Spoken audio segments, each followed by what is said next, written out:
Voy a presentar el siguiente caso. El siguiente proyecto se llama El análisis de la cicatriz miocárdica como predictor de arritmias ventriculares en pacientes candidatos a resincronización cardíaca.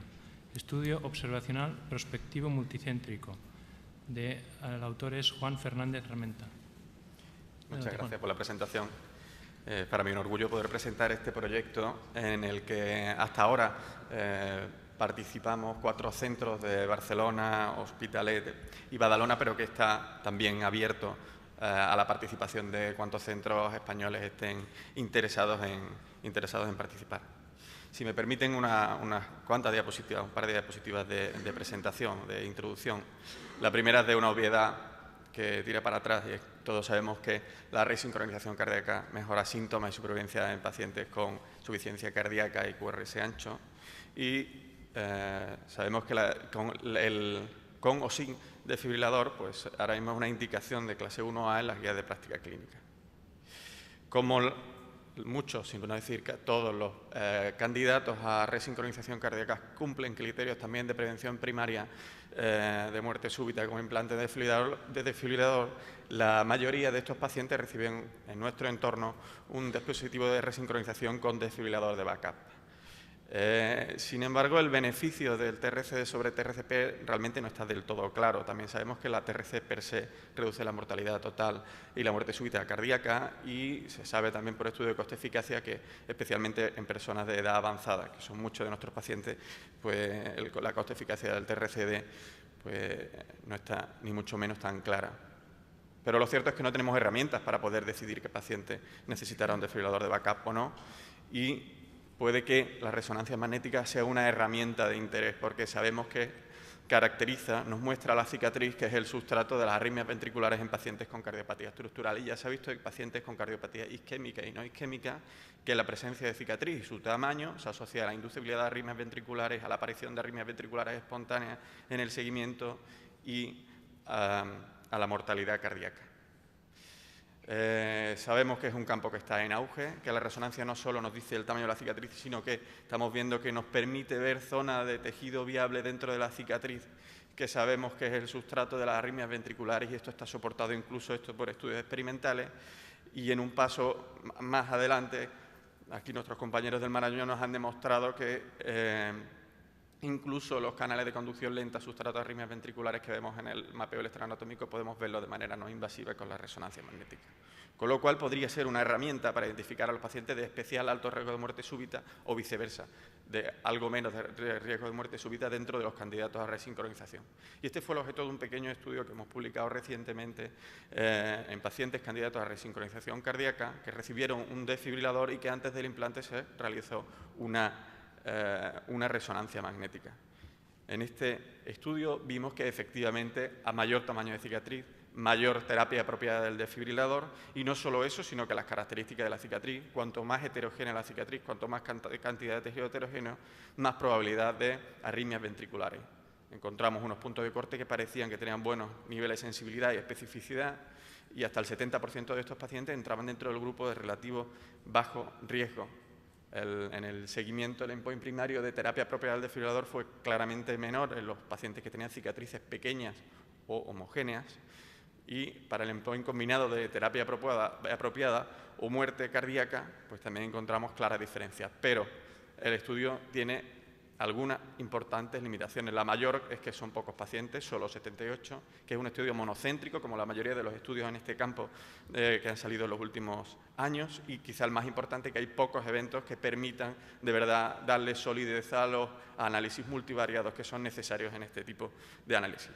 Por eso, nuestra intención es realizar un estudio mayor, multicéntrico, con más pacientes, en los que vamos a contrastar de nuevo la misma hipótesis, si esto de verdad nos va a permitir, si el análisis de la cicatriz va a dar un valor añadido en la predicción de arritmias ventriculares y muerte súbita en candidatos a resincronización cardíaca. Los criterios de inclusión son sencillos. Pacientes que sean remitidos a implantes con indicaciones habituales, implantes de resincronización, y que reciban con o sin desfibrilador a criterio del médico tratante. Y los criterios de exclusión, el fundamental más destacable, es que hay una contraindicación para hacer una resonancia magnética. La N estimada para poder hacer un análisis que tenga solidez es de unos 150 pacientes y esperaríamos poder incluirlo en un periodo de 2 años. Las variables clínicas pasan un poco por encima habituales. La idea es realizar un protocolo de adquisición de imágenes, ya sea con 1,5 o con 3 telas, pero un protocolo estandarizado entre los distintos centros y un análisis ciego de Corelab del postprocesado de las imágenes. Por una parte, como habíamos hecho ya en el anterior estudio, cuantificando la cantidad de cicatriz y las características de la misma, la cantidad de tejido heterogéneo, y en un paso más adelante mirar si efectivamente, mediante un análisis de distintas capas de la cicatriz, podemos la presencia, las características de la cicatriz, la presencia de canales de conducción o corredores de Bordeson puede predecir las arritmias ventriculares en este grupo de pacientes enfermos, muy enfermos. La idea es realizar una resonancia magnética el mes previo al implante, hacer un seguimiento cada 6 meses durante un plazo de 1 año, con lo cual el seguimiento será de 3 años para los primeros pacientes y de 1 año para los últimos, seguimiento por una CRO externa, y para evitar diferencias entre centros, una programación homogénea de DAI basada en el Madrid-RIR, en el brazo más simple del Madrid-RIR. Finalmente, los endpoints que se considerarán será como principal el combinado de tiempo a la primera terapia apropiada o muerte súbita, y como secundario, tiempo a la primera terapia apropiada, mortalidad total y mortalidad cardíaca.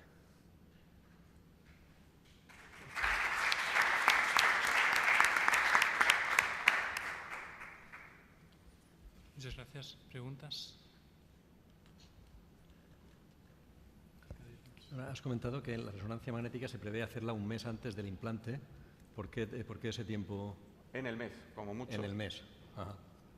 Y la coronariografía, en principio, no se exige, digamos, según criterio, tener datos sobre si la cicatriz es por oclusión completa o... No se exige, según criterio del... La mayoría de los pacientes van a tener una coronariografía, pero no se exige por el protocolo. ¿La resonancia necesita algún requisito especial, o cualquier centro que tenga resonancia con software cardiológico pensáis que puede participar? Pues no necesita, para la mayoría de los análisis, para el análisis de la cicatriz, no hace falta ningún requerimiento especial. Para poder hacer un buen análisis de esto que veíamos de los canales, sí es recomendable que haya un navegador que controle la respiración, aparte que sean resonancias que sean adquiridas también con sincronización del electrocardiograma, y eso sí puede tener alguna limitación, ¿no? el análisis concreto de los canales. ¿Y cómo plantearíais eso? ¿Con 2 tipos de resonancia, digamos, en función del centro, o solo los centros que tengan todas las posibilidades? En principio, como el análisis fundamental es se puede hacer en cualquier centro que tenga resonancia magnética, no pensamos que tenga que ser una limitación y que no pueda participar un centro, ni que se trasladen pacientes para hacer. Todo eso dificultaría y encarecería mucho el protocolo. Juan, ¿crees que existe el riesgo de que la resonancia haga cambiar el criterio inicial del tipo de implante, si es con DAI o sin DAI, o incluso si la resincronización? Es posible, efectivamente. Pero no parece tampoco ético que el médico que va a implantar el desfibrilador esté ciego a esa información. Está absolutamente pertinente. Sin duda puede influir, ¿no? O sea, hemos empezado a poner un marcapaso de resincronización y se ve una cicatriz extensísima, es un paciente no isquémico, y eso puede hacer que se piensen por un desfibrilador. Pero cegar esa información no sería, yo creo que no pasaría al comité ético.